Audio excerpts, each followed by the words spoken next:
मंत्रा में आपका स्वागत है। जैसा कि आपको पता है कि इलाहाबाद हाई कोर्ट का जो एग्ज़ाम है वो 11 दिसंबर 2022 को होना है। और तो बहुत सारे कैंडिडेट कमेंट कर रहे हैं कि भैया का इतना कितना इसका एक्सपेक्टेड कट ऑफ रहेगा। तो भैया जो कट ऑफ है उसका एनालिसिस तो किया जा सकता है पेपर देखने के बाद, लेकिन फिर भी आप प्रीवियस ईयर देख के अनुमान लगा सकते हैं कि लगभग कितने नंबर आप रिटन में लाएँ जिससे आपका रिटन में सिलेक्शन हो जाए, यानी कि सिलेक्शन हो जाए और आप स्किल टेस्ट में अपीयर हो पाएँ। ठीक। और आपको पता है कि भैया इलाहाबाद हाई कोर्ट का जो भी काम होता है वो बहुत तेज़ होता है। यानी कि यदि 11 तारीख को पेपर करवा रहे हैं तो ये मान के चलिए आपका फरवरी के फर्स्ट वीक में लगभग स्किल हो जाएगा। ठीक है, तो आप श्योर भी हो जाएंगे लगभग कितने नंबर पे आपका सिलेक्शन होगा, है ना। और आपको पता है कि जो रिटन का एक रिजल्ट आता है तो उसमें सिर्फ रोल नंबर आते हैं, कोई कट ऑफ नहीं आती इलाहाबाद हाई कोर्ट की, ये इनका प्रोसेस है। लेकिन जब फाइनल रिजल्ट आ जाता है तो ये फाइनल कट ऑफ जारी कर देते हैं, जिस जो कट ऑफ होती है वो टोटल 200 नंबर पे बनी होती है। यानी कि एग्ज़ाम जो होता है वो 100 नंबर का होता है, और जो स्किल होती है यानी कि स्टेनोग्राफी होती है वो 50 नंबर की होती है। इसके बाद में 50 नंबर की टाइपिंग होती है, जिसमें 25 की हिंदी और 25 की इंग्लिश, यानी कि 200 नंबर पे ये कट ऑफ बनाते हैं। ठीक।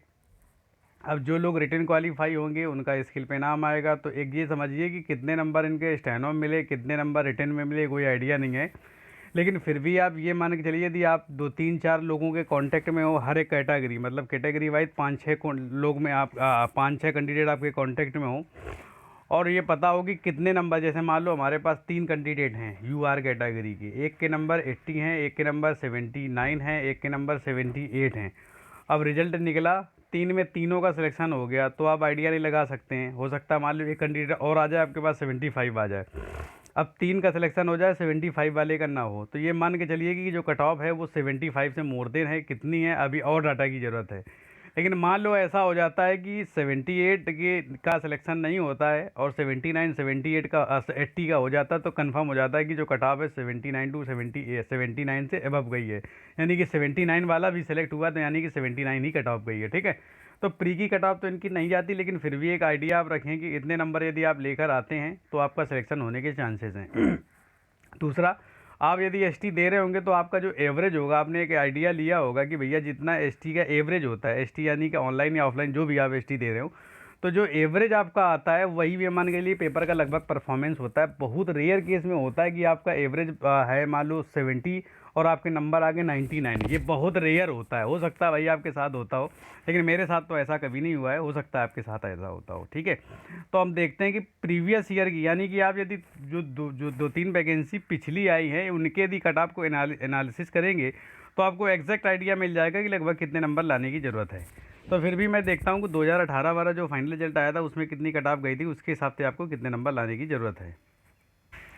तो भैया यहाँ से आप देखेंगे कि जो यूआर का था कैंडिडेट वो 162 नंबर पे सिलेक्ट हुआ था, हिंदी स्टेनोग्राफर की मैं बात कर रहा हूँ। ठीक है, इसके बाद अदर बैकवर्ड यानी कि ओबीसी का 153 पे सिलेक्शन हुआ था। पॉइंट के मैंने ले रहा हूँ, ऐसे पूरा रफ ले रहा हूँ। ठीक, ऐसे यदि एसटी की बात की जाए तो भैया एसटी 145 में सिलेक्शन हुआ था, और सॉरी एससी, और एसटी की बात की जाए तो 135 में सिलेक्शन हुआ था। इसके बाद वुमेन जनरल की बात की जाए तो 156, वुमेन ओबीसी की 159 और वुमेन एससी की 150। आप देख रहे हैं कि जो मेल से ज़्यादा फीमेल की कट ऑफ जा रही है यहाँ पर आप देखेंगे।